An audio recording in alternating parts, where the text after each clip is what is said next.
There's a specific kind of silence that settles over a childhood home where safety is missing. Not the peaceful kind, the kind that feels tight in your chest, the kind that makes you shrink without realizing it. If you grew up in a home where love was unpredictable, where calm never lasted, or where emotions felt dangerous, then you know the silence I'm talking about. You learned how to scan for danger, even when none was there. You learned to hide your feelings before anyone had the chance to dismiss or punish them. And eventually, you started to believe that this constant sense of unease was just part of life, that maybe something was wrong with you for not feeling at peace. Carl Jung once said, "The most terrifying thing is to accept oneself completely." And for those of us who never felt safe in childhood, accepting ourselves can feel like the scariest thing of all. Because who are we, really, when the only version of ourselves we've known is the one we had to become just to make it through? This video is for the ones who feel different and don't know why. For the ones who seem calm on the outside but feel chaos underneath. For the ones who wonder why they can't just feel normal. You're not broken. You're carrying something you never should have had to hold. And today, we're going to talk about it. Chapter 1. The unsafe home and the birth of the false self. Not all wounds come from what happened. Some of the deepest wounds come from what never did. If you grew up in a home that didn't feel safe, chances are you learned to exist without ever feeling fully seen. You may not have had a name for it back then. You just knew that something always felt a little off. Maybe there was tension you couldn't explain. Maybe you were praised for being quiet, for not causing trouble, for keeping your feelings to yourself.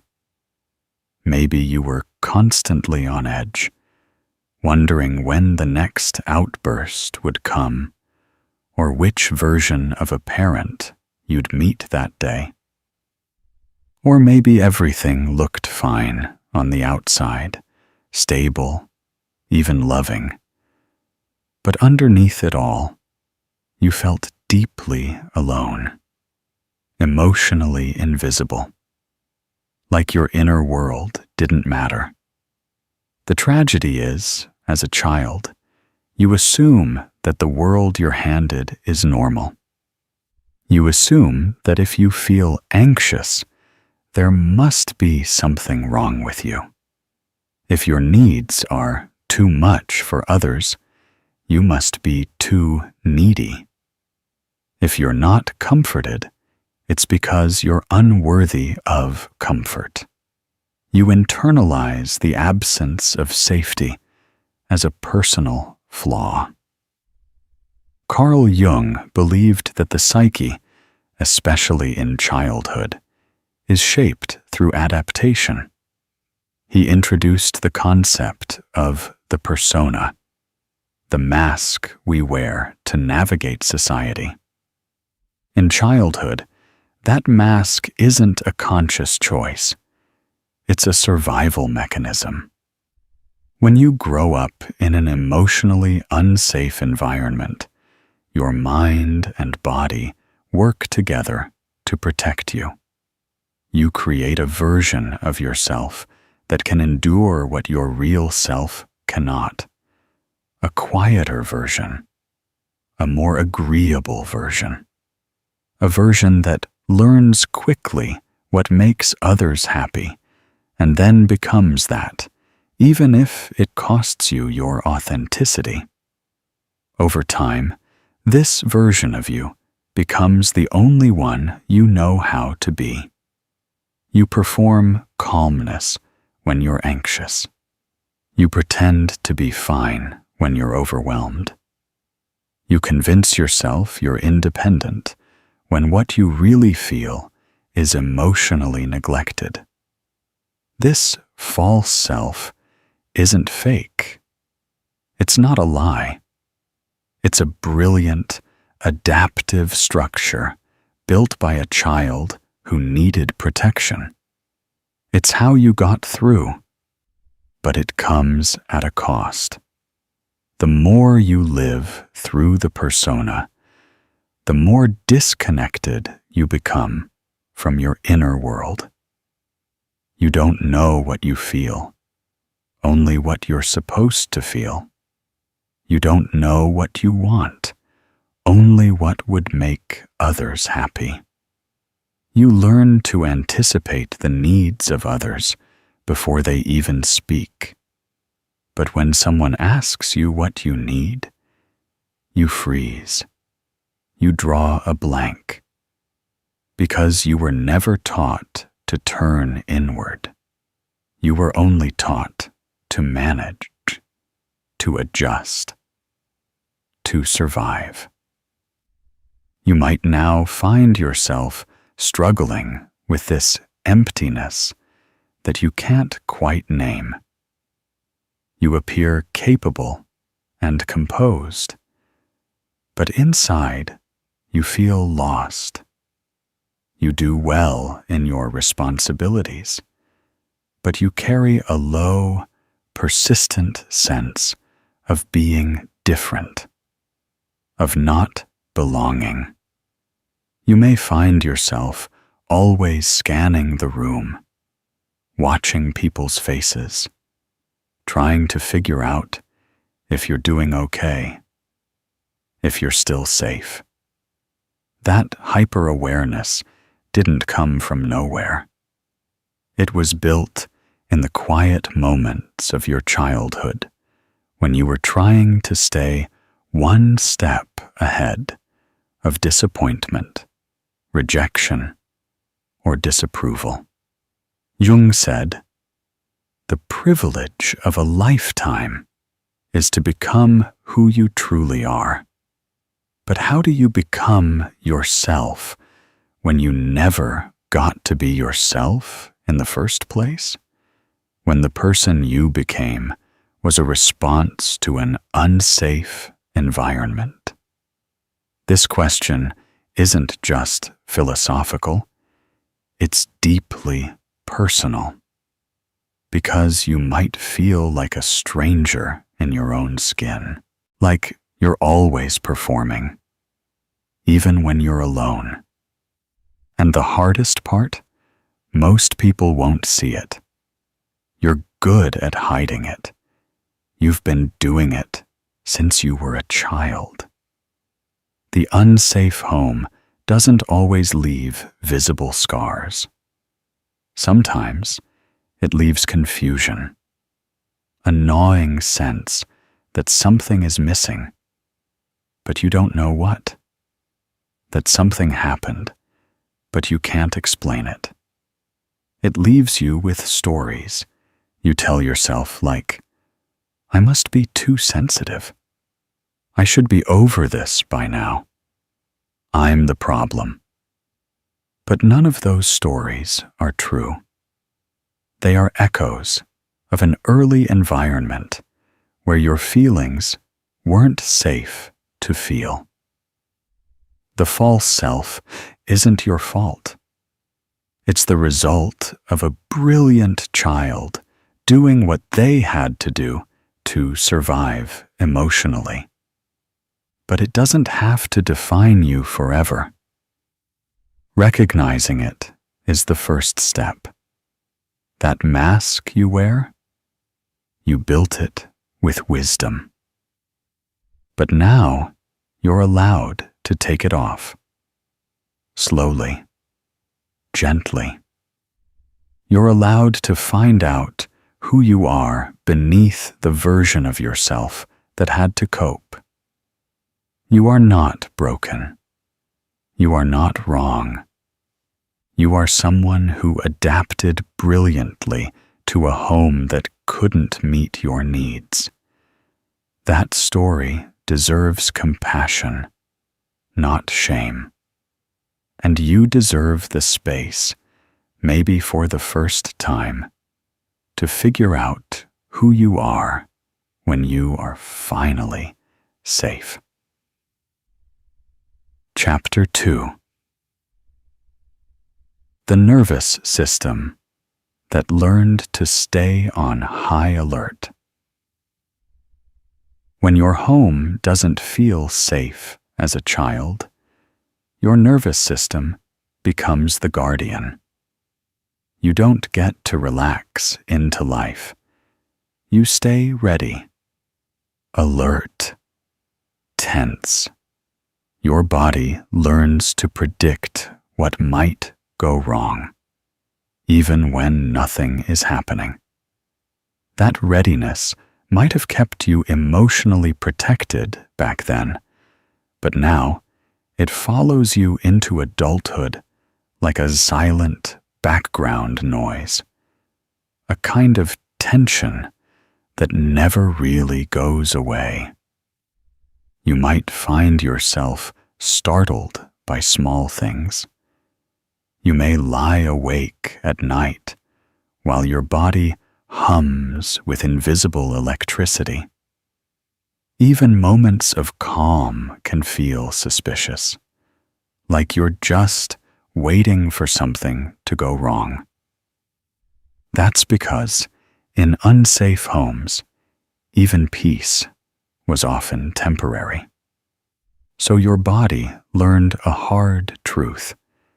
Don't get comfortable, because comfort never lasted. Carl Jung taught that our inner world responds to outer conditions. When we grow up in fear, our psyche doesn't just remember. It reorganizes itself around that fear. The body does too. And what many people don't realize is that the nervous system is not just a physical system. It's a deep reflection of your emotional history. You don't think your way into safety. You feel your way into it. And if your body never felt it before, that can be a long road. Children are incredibly sensitive. They don't have the words to explain their stress. They don't know how to self-soothe.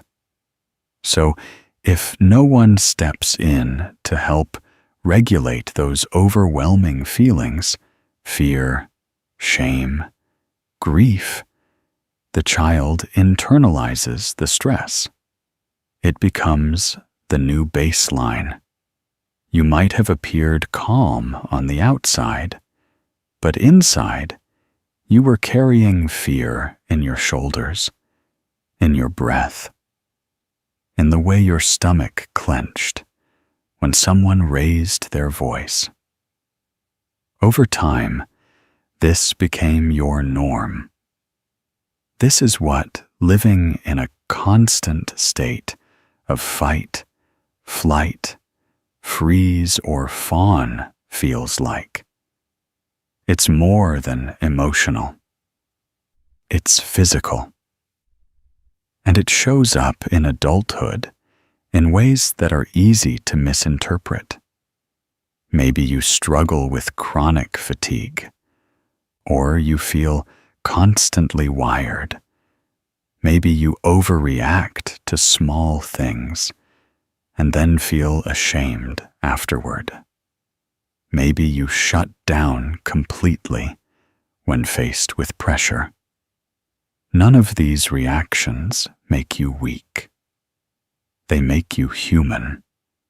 And and they reveal just how hard you've been working to feel safe in a world that didn't always offer it. Jung often emphasized the importance of listening to the unconscious, not just the mind, but the body, the instincts, the patterns we can't quite explain. He wrote, "Until you make the unconscious conscious, it will direct your life, and you will call it fate." This applies deeply to how your nervous system operates.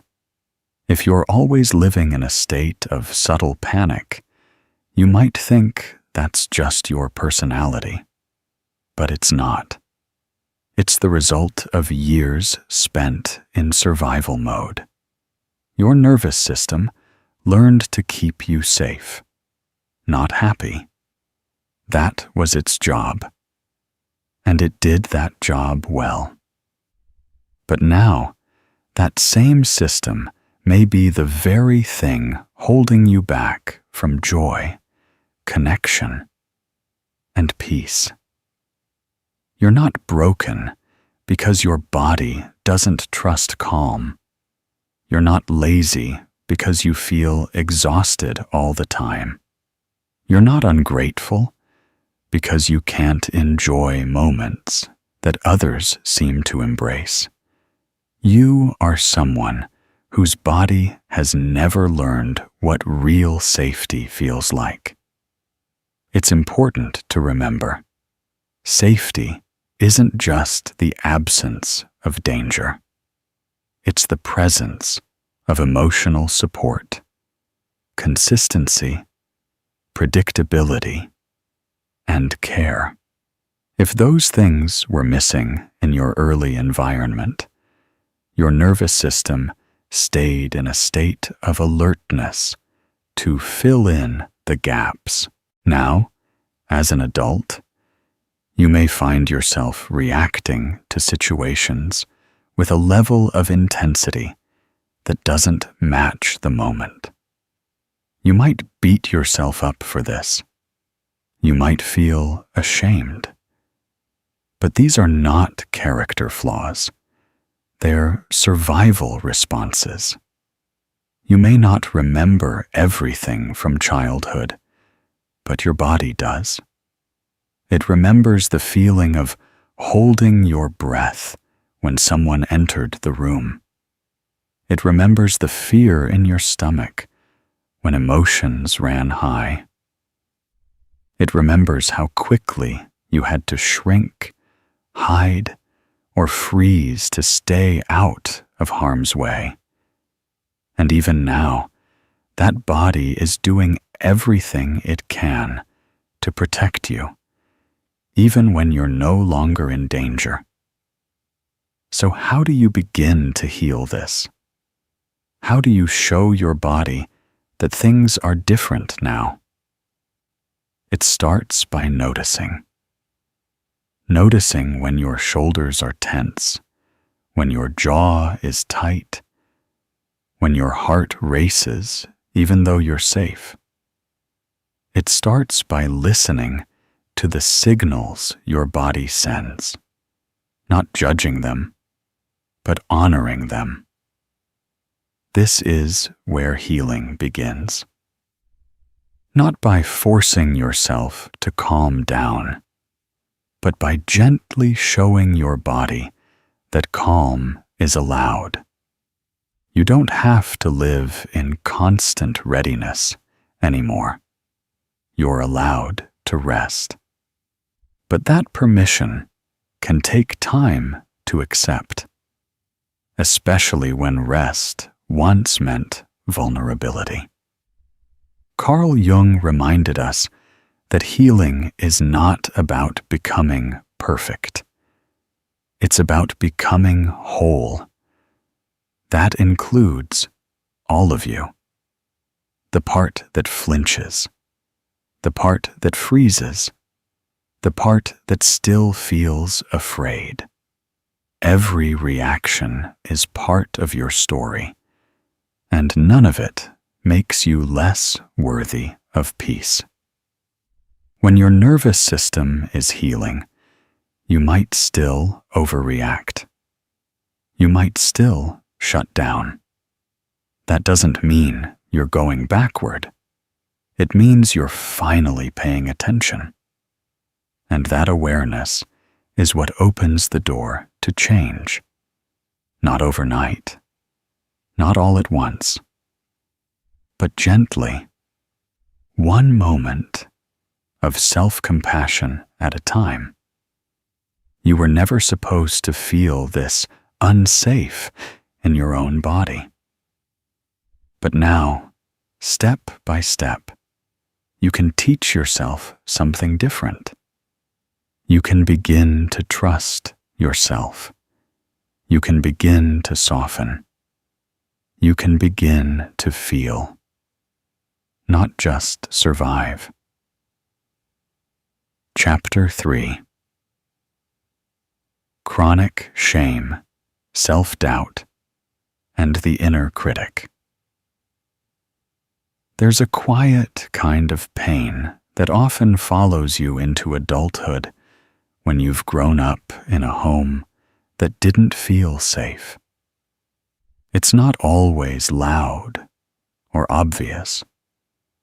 It doesn't always show up in crisis. Sometimes it disguises itself as hesitation, as second-guessing, as the endless question, what's wrong with me? You may find yourself replaying conversations hours after they're over. You may apologize for things that didn't need an apology. You may feel like you're always walking on some invisible line between being too much and not enough. And beneath all of that is often something deeper, something so familiar that you don't even recognize it as a wound. Shame.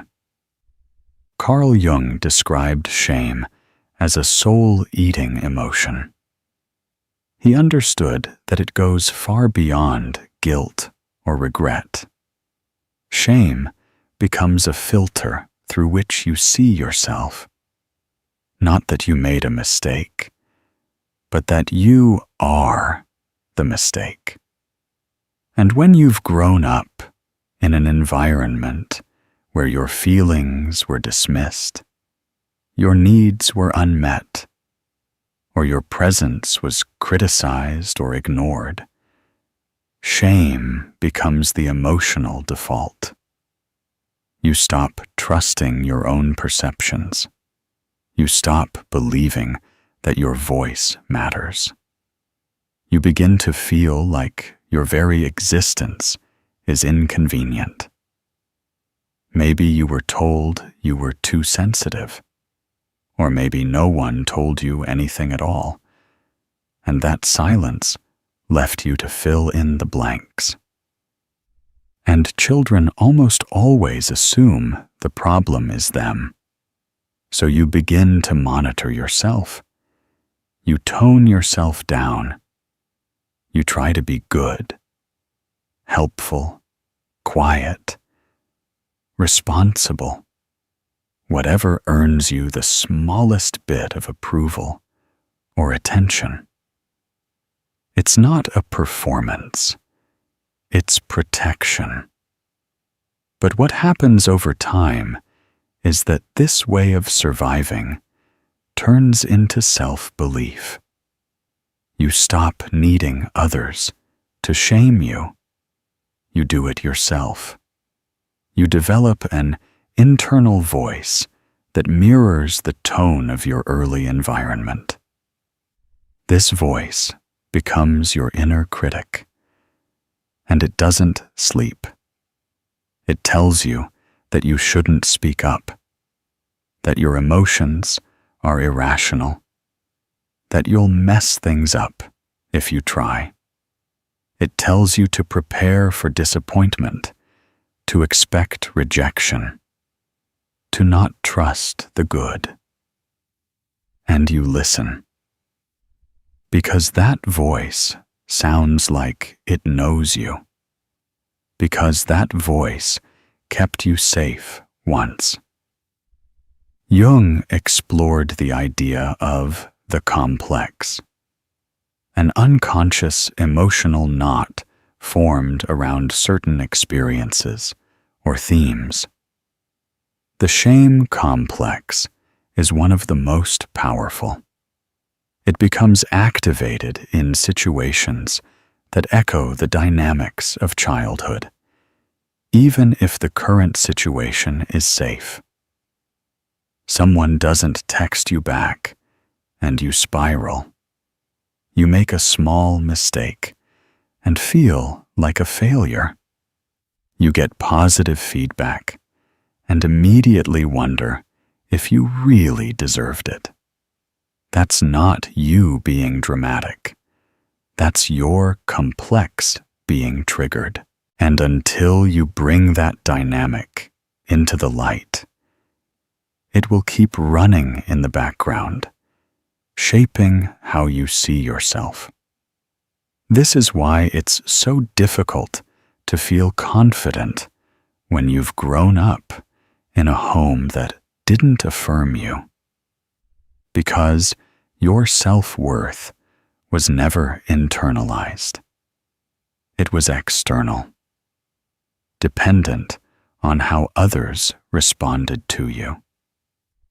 And even now, you may find yourself constantly scanning for reassurance, constantly measuring your value against what others think or say. But here's what Jung's work reminds us. We can reclaim the parts of ourselves that were lost. We can step out of the shadow of shame, not by fighting it, but by understanding it. That inner critic? It isn't your true voice. It's an echo of someone else's fear, someone else's pain, someone else's limitations. It's a voice you learned to carry, not one you were born with.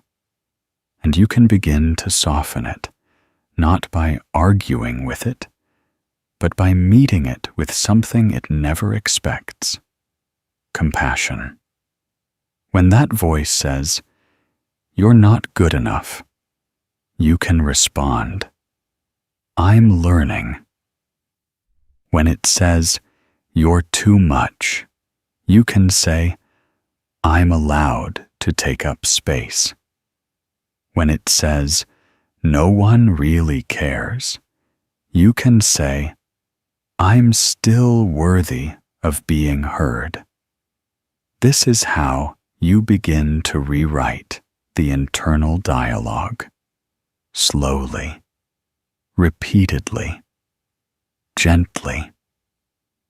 It's not easy. The critic doesn't just go away, but it does lose power when you stop believing that it's speaking the truth. Jung believed in the process of individuation, the unfolding of your authentic self, the journey toward becoming whole. But wholeness isn't the absence of self-doubt. It's the ability to hold your doubt with kindness, to see your shame and say, "I know where you came from, but you don't define me anymore. You don't need to be perfect. You don't need to fix yourself. You need to remember that the way you speak to yourself matters." That voice in your head, it sets the tone for your entire life, and you are allowed to make it a softer one. So when you notice that spiral of self-blame starting to rise, pause, breathe. Ask yourself, whose voice is this? Where did I first hear it? Does it belong to the present moment, or to my past. That simple act of questioning can change everything. Because the moment you become aware of the critic, you create space for someone else to speak. The inner nurturer, the inner witness, the part of you that sees through the shame and holds you with the tenderness you've always deserved. You are not your inner critic. You are the one who hears it. And that awareness, that separation, is where healing begins. Chapter 4. Emotional intimacy feels threatening, not comforting. When you grow up in a home that never felt safe, emotional closeness can feel like danger, not warmth. You long for connection, but when it arrives, something in you wants to back away.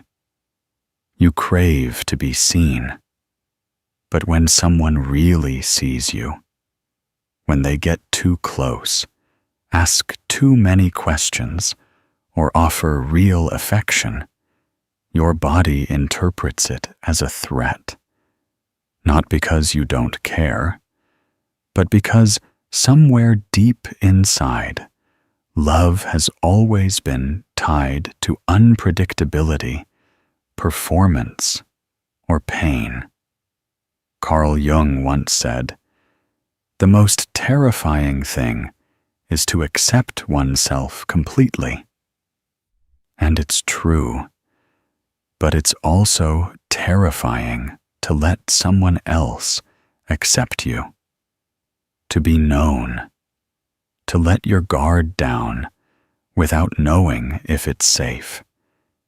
That kind of intimacy feels unfamiliar, and anything unfamiliar, especially when your nervous system was shaped by tension, feels risky.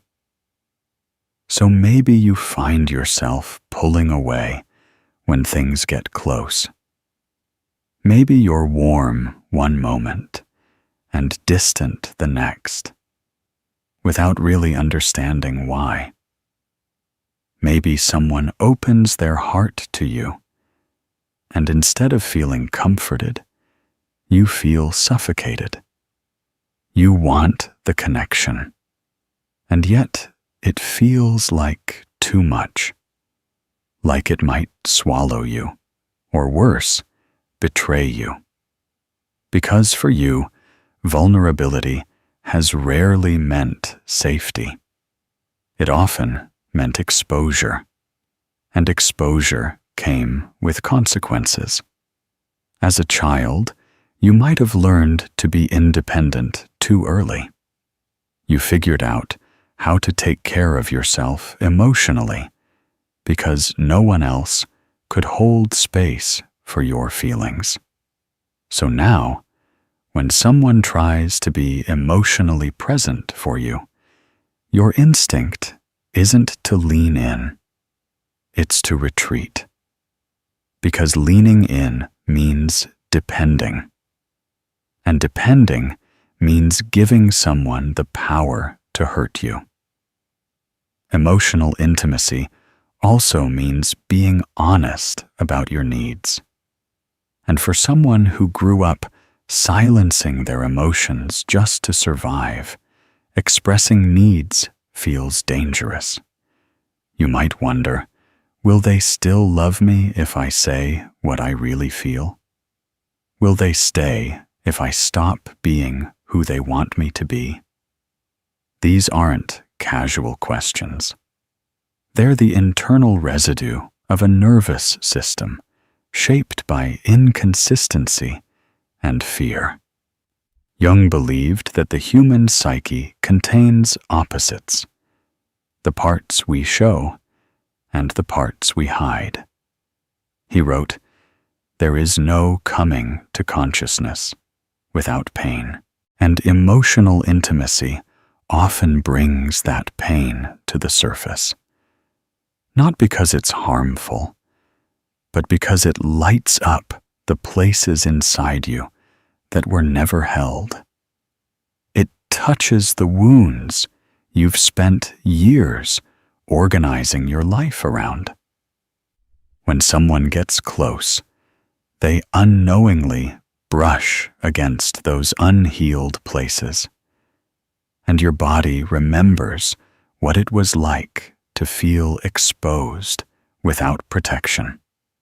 So you put up walls, not because you don't run, but because the cost of being unguarded once felt too high. And even though you may now be surrounded by people who genuinely care about you, part of you still flinches. You brace for judgment. You anticipate rejection. You don't fully relax, even in kindness, because your past taught you that kindness could change without warning. But here's what healing slowly reveals. Emotional intimacy isn't supposed to hurt. Being close to someone, really close, isn't supposed to make you anxious, small, or watchful. It's supposed to feel like exhaling. Like you can be yourself without having to manage the other person's reactions. Like you can bring your full self to the table and not be punished for it. That kind of safety doesn't happen all at once. It takes time. It takes repetition.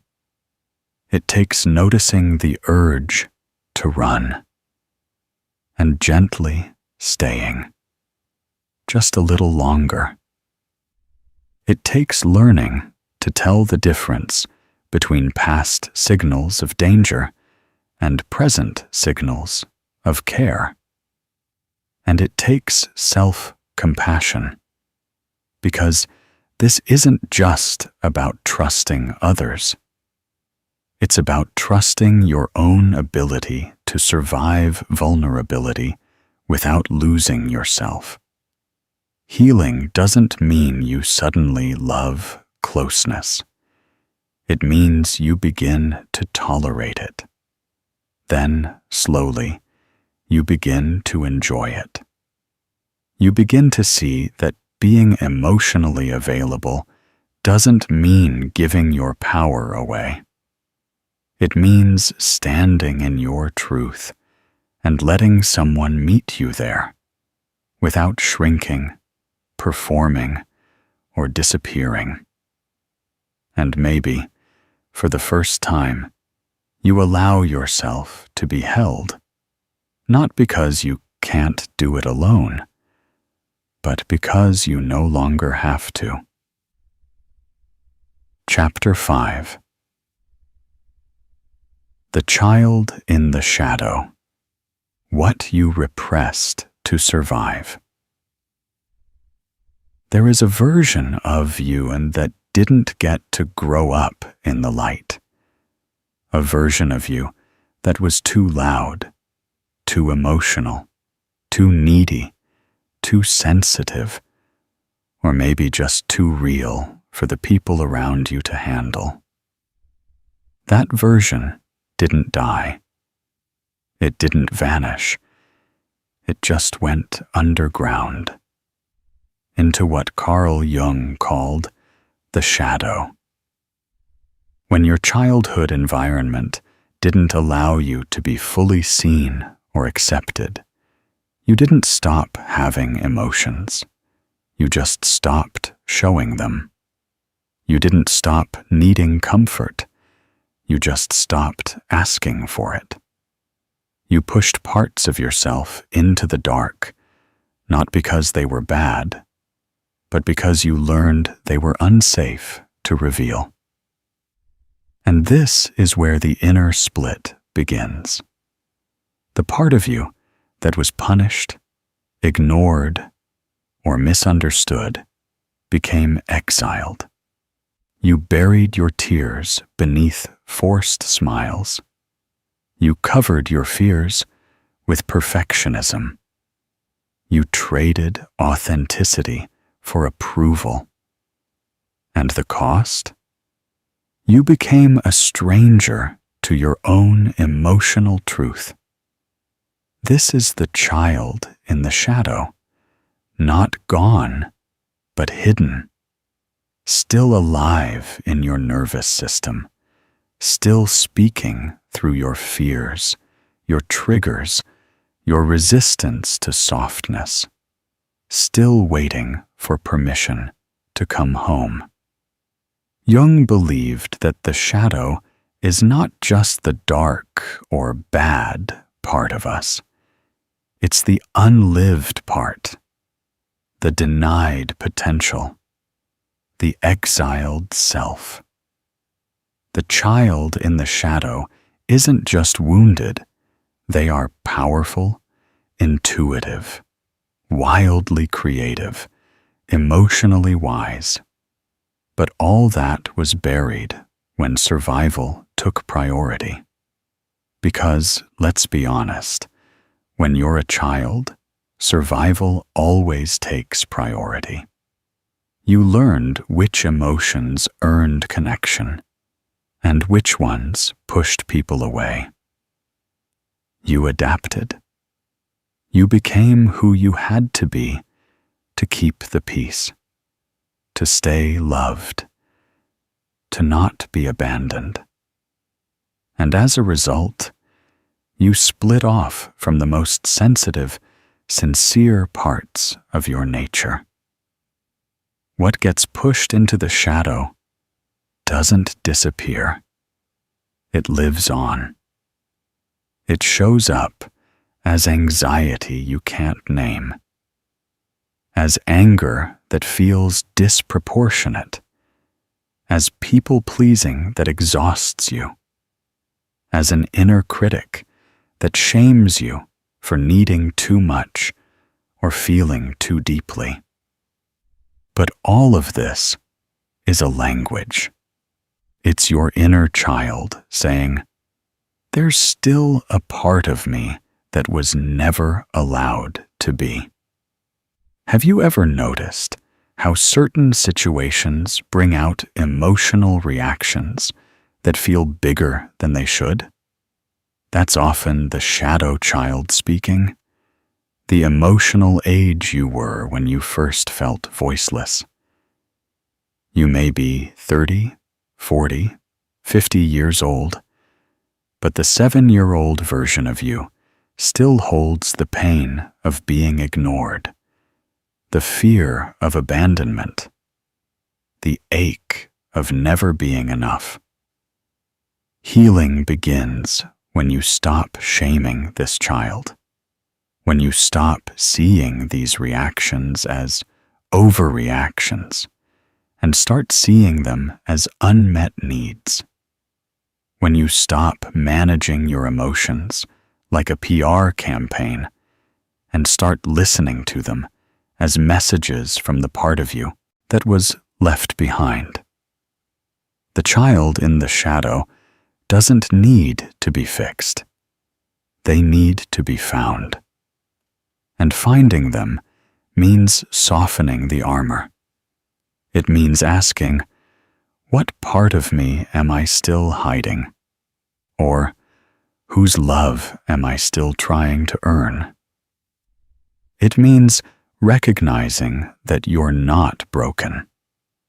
You're just protecting the part of you that was once too vulnerable to be exposed. Jung called this the process of individuation, the lifelong journey of reclaiming your wholeness, of reintegrating the disowned self, of becoming not who the world told you to be, but who you were before the world told you to shrink. Reclaiming the child in the shadow isn't about regression. It's about reunion.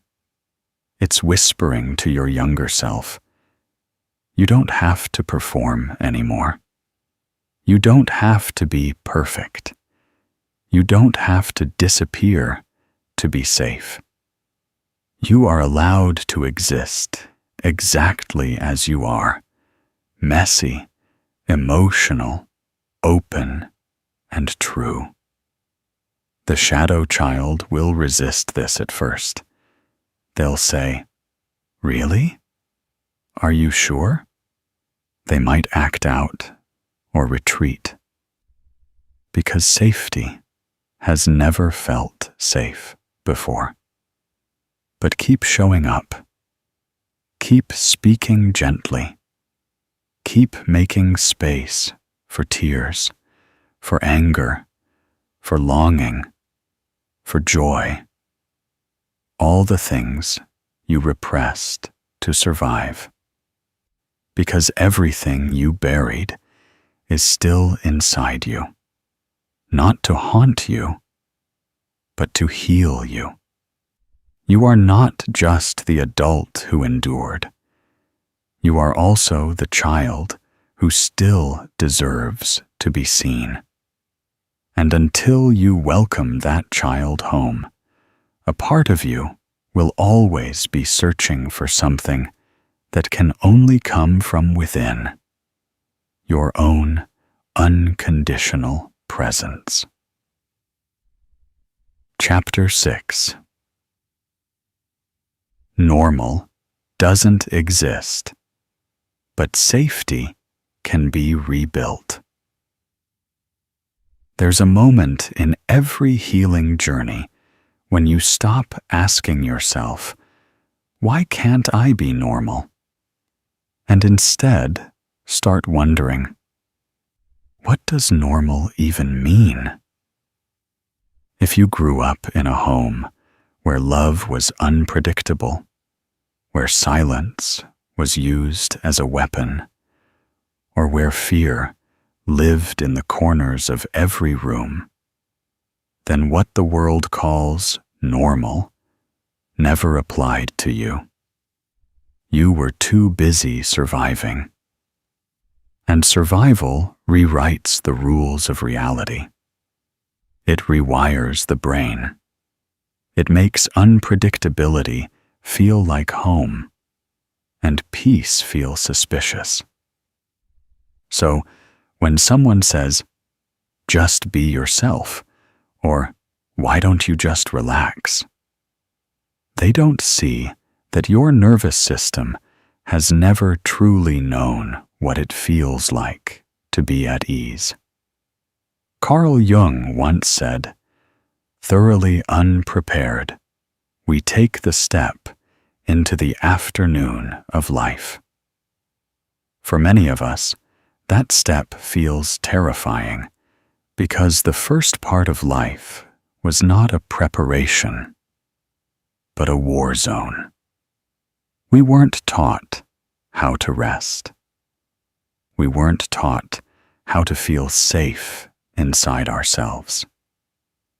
So we grow up with this aching belief that we are somehow behind, broken, different, struggling to catch up to a world that seems to move with ease while we quietly battle storms inside our chest.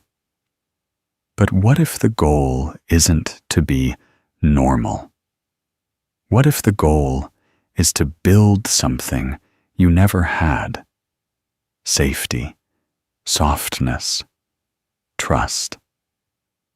When you grew up in an environment where even your basic emotional needs were ignored or punished, your body learned to stay alert.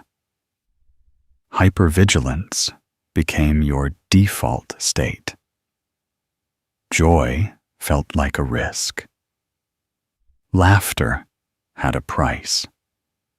Relaxing meant you were vulnerable, and being vulnerable got you hurt. So your sense of self became fused with tension. and you didn't even know that wasn't how it's supposed to feel. That's why healing can feel foreign, almost wrong. You try to slow down, and your chest tightens. You try to trust someone, and your mind searches for the trap. You take a deep breath, and suddenly grief rushes in. Grief for what you never had, for how much you missed. But this is where the door opens. This is where rebuilding begins. Not by chasing the illusion of normal, but by creating something real. Your version of safety. Your version of peace. Rebuilding safety means listening to your body when it says, "I don't feel okay," and not forcing yourself to push through. It means allowing discomfort to speak without judgment. It means gently reintroducing yourself to the parts of life that you had to shut down to survive. Joy, curiosity, rest, spontaneity. You might not trust your instincts at first. That's okay. You were trained to doubt them. You might not know what safety feels like. That's okay too. You're not broken. You're unpracticed. And like any skill, creating safety takes time. It's a slow, quiet process. Sometimes it looks like saying no when your body screams yes just to keep the peace. Sometimes it looks like letting yourself cry over a memory you thought didn't matter. Sometimes it's just holding your own hand when no one else understands what you're feeling. Jung believed that the privilege of a lifetime is to become who you truly are. Becoming who you truly are means stepping away from the mold of what others called normal and stepping towards something more honest. A life where you feel safe in your own skin. A life where you don't have to apologize for your sensitivity, your needs, or your slower pace. A life where safety doesn't come from being perfect, but from being real. It may be hard to imagine this now, but there is a version of you who feels calm in their own presence. There is a version of you who doesn't flinch when someone gets too close. There is a version of you who doesn't shrink under pressure, who no longer feels like they're carrying the weight of a childhood they never asked for. That version of you isn't a fantasy. It's not a far-off dream. It's the quiet truth of who you were always meant to be before fear shaped your personality. So don't measure yourself against someone else's idea of normal. You were never meant to fit in their box. You were meant to come home to yourself, gently, patiently, bravely. And in that home, safety isn't a rule or a reward.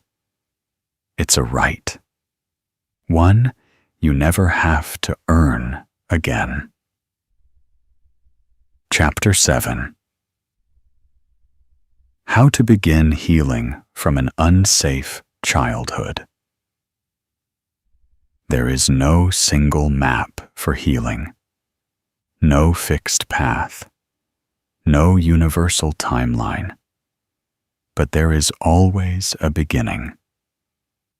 And for many of us, the beginning looks like this: confusion, numbness. A quiet ache you can't name. You're not sure what's wrong, only that something inside you feels disconnected. You may not even identify your childhood as unsafe. After all, it may have looked normal from the outside. Maybe your parents said they loved you. Maybe your basic needs were met. Maybe there was food on the table, a roof over your head, and clothes in your closet. But that's not the full story. The truth is, an unsafe childhood isn't always about violence or neglect in the obvious sense. Sometimes it's about what didn't happen. The hugs you never received, the comfort you were never offered, the constant walking on eggshells, the chronic feeling that love had conditions and your emotions were too much. An unsafe childhood leaves behind invisible bruises, wounds that don't bleed, but shape everything. So where do we begin? Healing begins the moment you decide to stop gaslighting yourself. When you stop telling yourself it wasn't that bad. When you stop comparing your pain to someone else's, and finally validate your own story. That doesn't mean blaming. That doesn't mean staying stuck in the past. It means acknowledging the truth. Something happened that shouldn't have, or something didn't happen that should have, and it changed you. Carl Jung believed that until you make the unconscious conscious, it will direct your life, and you will call it fate. That's why this first step, awareness, is so powerful. Because the pain you don't understand becomes the pattern you keep repeating. It shows up in your relationships, in your body, in your silence, in your anxiety. It becomes the lens through which you see the world. The second step is this: creating emotional safety in the present. Your past may have been chaotic, but today you get to start choosing what feels safe. You get to surround yourself with people who don't trigger the old fear. You get to take breaks when you're overwhelmed. You get to say no, even if you were punished for it growing up. And slowly, your body starts to believe you. It starts to relax, to trust, to soften. Third, learn to listen to the child inside you, not just intellectually, emotionally, somatically. The child who was never protected. The child who was too afraid to cry, too afraid to be seen. Healing is about returning to that child and saying the words no one ever said to them. You were never too much. You were never wrong for needing love. You didn't deserve the silence. You didn't deserve to carry their pain.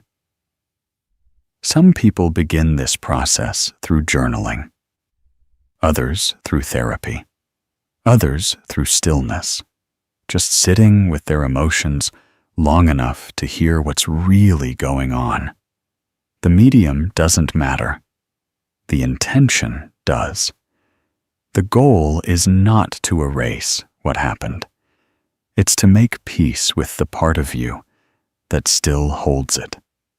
Another powerful step: setting boundaries, not just with others, but with your inner critic, that voice that mimics the tone of the people who hurt you, the one that tells you you're dramatic, lazy, unworthy, or too emotional. You inherited that voice. You can choose to outgrow it. And then there's grief. Real healing will take you through grief. Grief for the childhood you didn't have. Grief for the safety that never came. Grief for how long you've carried this alone. And grief isn't a step you complete. It's a wave you learn to ride. It comes in layers. It softens over time.